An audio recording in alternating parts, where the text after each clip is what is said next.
Tonight at 7:19 p.m. Eastern, Senator Booker broke the record for the longest speech ever given by a United States senator. The previous record was set by arch segregationist Strom Thurmond, who tried to filibuster the Civil Rights Act in 1957. That speech lasted 24 hours and 18 minutes, but it included things like him reading from the encyclopedia and him taking a bathroom break. Senator Cory Booker did nothing like either of those things. Tonight, Senator Booker blew past Thurmond's record. He spoke until 8:04 p.m. for a total of 25 hours and 4 minutes. Would the senator yield for a question? Chuck Schumer, it's the only time in my life I can tell you no. I just want to tell you a question. Do you know you have just broken the record? Do you know how proud this caucus is of you? Do you know how proud America is of you?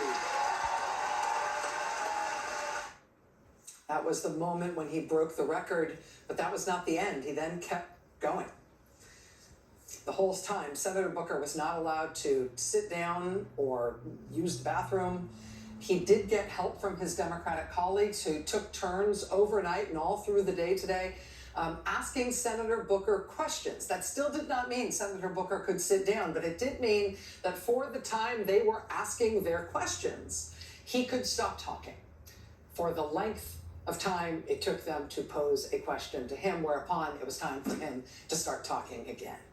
At the start of his speech at 7 p.m. last night, Senator Booker referenced the late Congressman John Lewis, civil rights icon, a mentor to many Democratic lawmakers, including Senator Booker. Congressman John Lewis famously advised getting into what he called good trouble. Senator Booker began his stand by saying that's what he intended to do. He began by saying he would disrupt the normal business of the Senate for as long as he was physically able, because he sincerely believed the country was in crisis. Senator Booker started last night. He talked all night. He was still at it when we woke up today, delivering on his promise to disrupt the status quo any way he could. It's enough for me. 12 hours now I'm standing and I'm still going strong because this president is wrong. And he's violating principles that we hold dear and principles in this document that are so clear and plain. The powers of the Article 1 branch are spelled out, and he is violating them. A Congress that is being too complicit to an executive that is overstepping his authority and violating the Constitution and hurting people who rely on health care and Social Security. When is it going to be enough? My voice is inadequate. My efforts today are inadequate to stop what they're trying to do. But we, the people, are powerful. We are strong. God bless America. We need you now. God bless America. If you love her, if you love your neighbor, if you love this country, show your love. Stop them from doing what they're trying to do for almost 20 hours. We have laid out what they're trying to do. 20 hours. I want to stand more, and I will, but I'm begging people, don't let this be another normal day in America. Please, God, don't let them take Medicaid away from 10, 20, 30, or 40 million Americans who desperately need it. Don't let them do it. This is our moral moment. This is when the most precious ideas of our country are being tested, where the Constitution, and the question is being called, where does the Constitution live? On paper or in our hearts? It's time to heed the words of the man I began this whole thing with, John Lewis.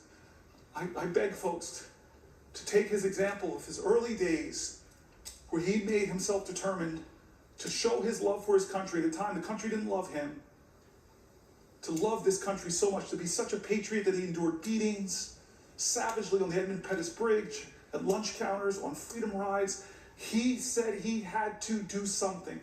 We need that now from all Americans. This is a moral moment. It's not left or right, it's right or wrong.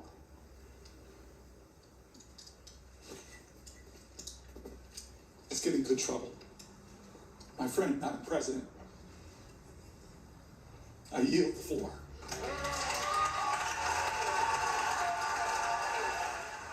Joining us now for his first TV interviews since his record-breaking speech in the Senate. Senator Cory Booker of New Jersey, the new record holder for the Senate's longest ever speech. Senator, how are you?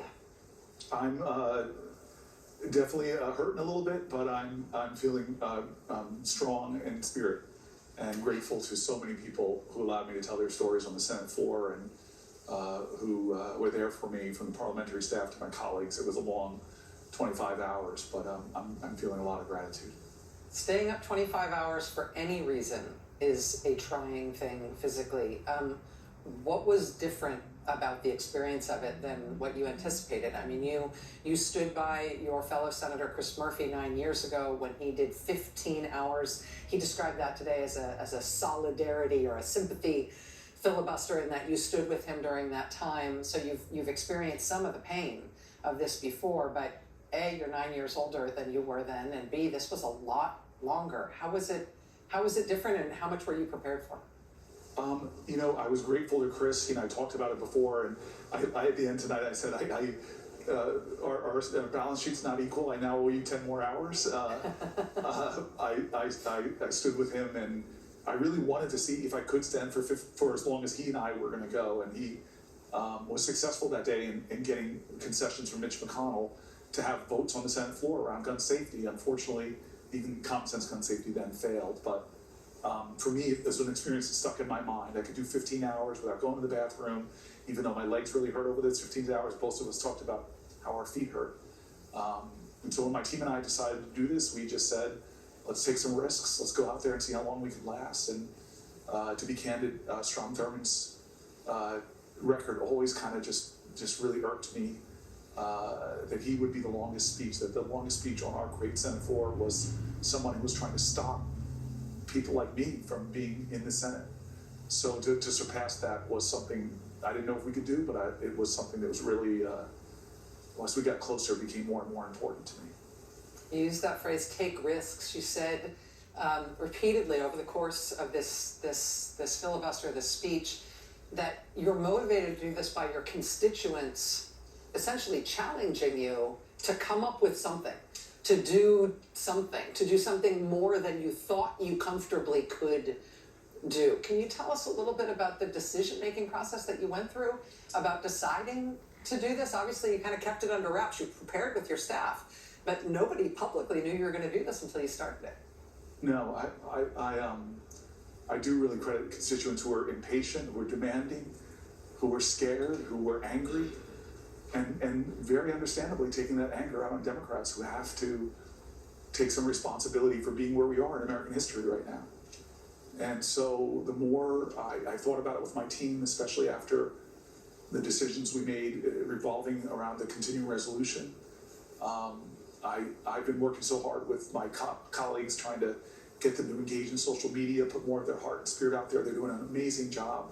They've almost quadrupled their numbers of engagement online. I've got colleagues opening up TikTok accounts, but I suddenly realized that I've just got to do something myself. I've got to, try to prove worthy for my constituents that I'm willing to step out and step up in some way, and hopefully be able to share their stories that were so hurtful, and to read from my staff, people rendering their most personal stories about their fears or what's happening to their families. And so my staff and I said, let's try to bring those voices to the Senate floor. Let's see how long you can last. They're demanding something different. This will certainly be different. And I think that a lot of that energy from the folks that I've been seeing in Jersey and across this country really helped carry me through.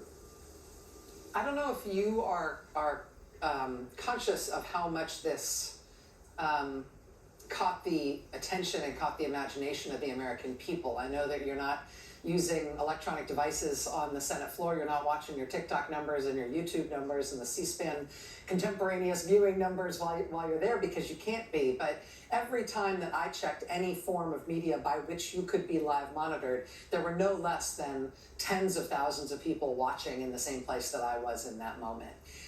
What you've done with everything else that's going on with this administration and the horrific cuts of 10,000 people fired today from the nation's health agencies and all these other things. This is the biggest story in the country right now. You have captured people's attention for 25 hours. And I'm wondering, for people who were moved by what you did, either among your Senate colleagues or just people who watched you from home, what do you hope they might do differently if they're moved by you and they feel the same sort of spirit that caused you to do what you did? Well, I hope that we're all served to be ignition points for each other. My constituents, the letters, the calls, the demands were definitely an ignition point for me, but we've got to continue to ignite this movement. The only thing that stopped Donald Trump from tearing away the Affordable Care Act was the engagement of tens of thousands of Americans who didn't think they would become little lobbyists or activists or come down to the Capitol or protest in their communities. You know, Rachel, you and I have known each other a long time, and I've been listening to your show more regularly. I'm so grateful that you doing this first 100 days. And I love how you start every show by showing what other Americans are doing. They're not waiting for us in Congress to lead. They've decided to take matters into their own hands and do something different. Those people were demanding to me to catch up, to try to do what like they're doing. This is really about folks leading from their hearts and deciding I'm not going to just let business as usual go on in my life. And so I'm hoping that this is one part of a larger effort that tries to stop them from doing what they're about to do later this week or next week. I have not, I've sort of stepped out, checked out for this 24 hours, but they're going to try to push through a bill that's going to gut $880 billion from Medicaid. They're going to try to put forward to a bill that's going to give tax cuts to the wealthiest of our country, disproportionately trillions of dollars, and all that, and they're going to still blow one of the biggest single president deficits into our national economy, into our national debt.